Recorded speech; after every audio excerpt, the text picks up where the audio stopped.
বাংলাদেশ কোনো বিপদে নেই, বিপদে আছে বিএনপি। কৃষক লীগের প্রতিষ্ঠা বার্ষিকীর আলোচনায় মন্তব্য করেন আওয়ামী লীগের সাধারণ সম্পাদক ওবায়দুল কাদের। সভায় দলের কেন্দ্রীয় নেতারা জানান, বাংলাদেশ নিয়ে দেশি বিদেশি ষড়যন্ত্র এখনো চলছে। তৌফিক মাহমুদ মুন্নার রিপোর্ট। কৃষক লীগের 52তম প্রতিষ্ঠা বার্ষিকী উপলক্ষে আলোচনা সভা। রাজধানী কৃষিবিদ ইনস্টিটিউটে আলোচনা সভায় প্রধান অতিথি হিসেবে যোগ দেন আওয়ামী লীগের সাধারণ সম্পাদক ওবায়দুল কাদের। উপস্থিত ছিলেন আওয়ামী লীগের কেন্দ্রীয় নেতারাও। নির্বাচন শেষ হলেও দেশি বিদেশি ষড়যন্ত্র অব্যাহত আছে উল্লেখ করে কেন্দ্রীয় নেতারা নেতাকর্মীদের প্রস্তুত থাকার নির্দেশনা দেন। আজকে কৃষক লীগ অত্যন্ত শক্তিশালী একটা সংগঠনে রূপান্তর হয়েছে।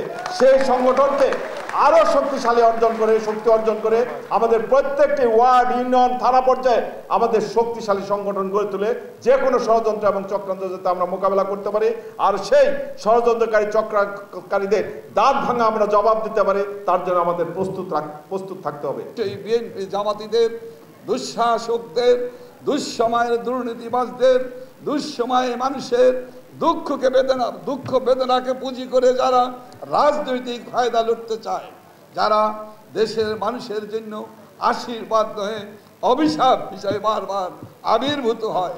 আওয়ামী লীগ সাধারণ সম্পাদক জানান, কৃষক লীগের গুলশান বাড়িধারায় থাকার দরকার নেই। আমি তো মনে করি না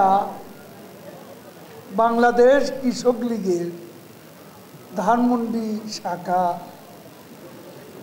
বনানী শাখা, গুলশান শাখা, বাড়িধারা শাখা এসবের কোনো প্রয়োজন আছে বলে আমি মনে করি না।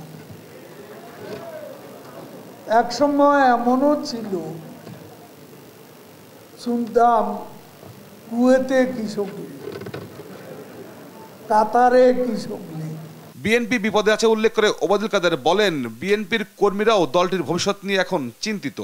নিজেরা বিপদে আছে, দেশকে বলে বিপদে আছে।